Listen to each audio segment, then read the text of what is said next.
All right, up next is going to be Dave in Canada. Hi, Dave. Welcome to the EntreLeadership Podcast. How can I help? Hey, Dave. So I lead a team of about 8 of us, including my wife and I. And I'm in residential construction, framing services to be exact.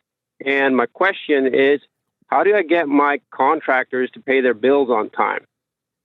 You're framing a house and the general contractor is not paying you properly? Yeah, basically. So what happened? I used to not have a due date. So finally, I didn't know exactly when to ask them for payment. So I figured I'm going to put up a 30-day due date because some were paying within 30 days and some were paying in 2 weeks. And now, systematically, lots of them pay after the 30 days. And it just really hurts my cash flow. How many different contractors are you working for? Probably about 10 of them, 10 to 15. That's good. Okay. So you're not locked into one or two. All right, good. No. Well, and I do have a couple of really good ones that I'll bend over backwards for just because they pay basically right away. Yeah. Okay. So we always say around here, and it's going to be true in your case too, that a collections problem is not really the problem. It's a symptom of the client relationship has not been handled properly. Now, that's a very nice way of saying you didn't tell them what you expect them to do and hold them to it. Right. You never sent them a bill before and they just sent you a check. Then you start sending them a bill that said 30 days and now they're paying in 35 or 40 days. And it just kind of came out of nowhere. There's never really been a detailed upfront discussion. And so here's the way you fix it. You could print up a 5-point bulletin on a 1-page thing in 18-point font that says, these are the 5 things I need help with. And you sit down with the builder before you take a job again. He calls up and says, I want you to do the framing on lot 49. Okay, happy to do that. We need to have coffee because I need some help with something before we start. Right. Go sit down with him off the site, not in front of his guys or your guys, just the two of you, and say, here's exactly what I want you to say. I'm a small business guy. I'm learning to be more sophisticated in my billing, and I need your help. I cannot handle it financially if you don't pay me on time. And if you don't pay me on time, I'm not going to be able to work for you anymore. I know you're the kind of person who pays on time. I just never told you this out loud, and I need your help.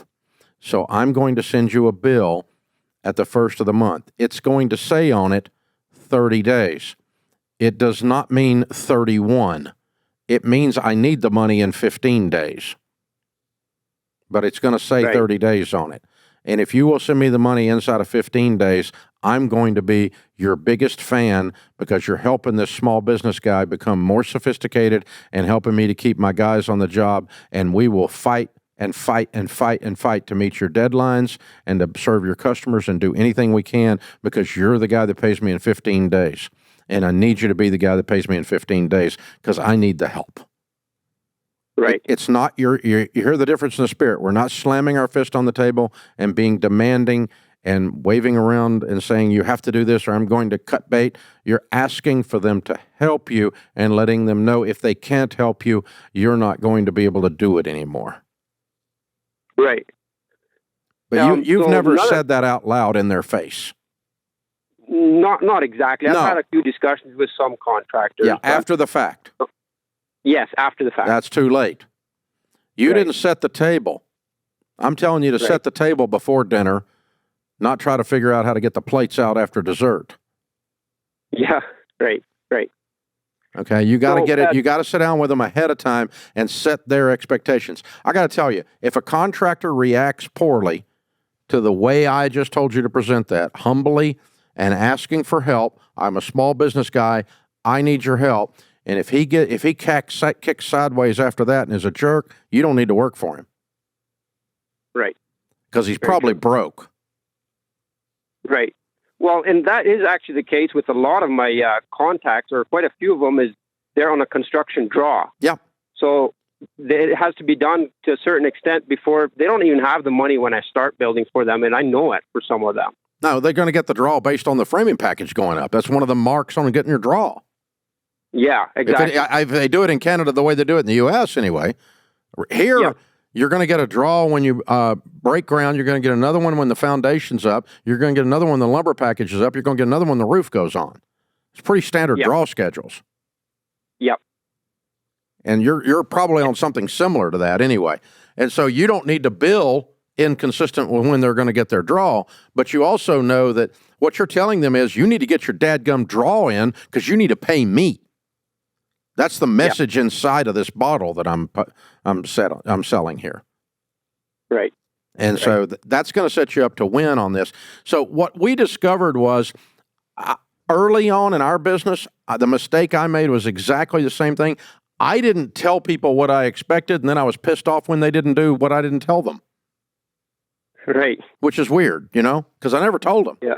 So if you just set the table, and I have made 1,000 phone calls to big companies in the early days of this going, guys, we're a little old radio show over here in Nashville. We're not freaking iHeart. We need you to pay your bill because it's how we stay open. I can't make payroll. Help me out here, guys. And that's my first collections call. And then I got to where, if .com is in the name of your company, you just need to prepay because you people fold up like a tent. So, and we had to set our business policies and procedures differently to cause them to pay us is what it amounted to. And so, and again, most of it is you having a very clear, if you'll take the time and do that 10 times with 10 builders, you're going to solve 90% of your problems. Right. If you'll go have coffee with all 10 of them before you take the next job. I need your help. I'm a small business. I know you pay me out of the draw, but when we hit that point where you can draw, I'm going to send you a bill, and I need the money in 15 days. The bill's going to say 30, and I can't wait 32 days because I got to pay my guys, and I've got to have your help. And it's the only way I can operate, and I'm going to be your best sub. I'm going to build these houses. This is going to be a clean job. There's not going to be, we're going to take care of this framing package. We're going to be on schedule. We're going to work in the cold. We're going to do whatever it takes. It's Canada. Of course, you're going to work in the cold. My God. But so that was a given. But yeah, I mean, you just tell them the thing. We're going to take care of you. You're our customer. We love you, but you got to take care of us. And that's how this works. And you put that back together. So, hey, Dave, you're in a good business, and carpenters, man, they build the world. So thank you. It's very, very cool. It's interesting. Those of you that aren't in the construction business, I'll tell you about guys like Dave. I grew up in the construction business, real estate business. So if you're walking around and you see a house over there and you just run into a guy and he goes, I built that house. He's either the framer or the general contractor. Because framers always say, I built that house. The bricklayer never says, I built that house. He says, I put the brick on that house. But framers always say, I built that house. There's tremendous pride among framers. I built that house. They'll act like they did the whole dadgum thing and they put the framing package up. But there's this cool vibe that comes with that. And the roofer never says, I built that house. The electrician never says that. He says, I wired that house. But they just don't do it. But the framer, I built that house. Because in a structural way, he actually did. That's very true. So, but it's a cool pride thing that goes with that trade, and it's a wonderful trade and a wonderful bunch of people in that trade by and large. So, good people. I've had good experience with framers over the years, and all the stuff I've built. I like them. They're good bunch. Good bunch.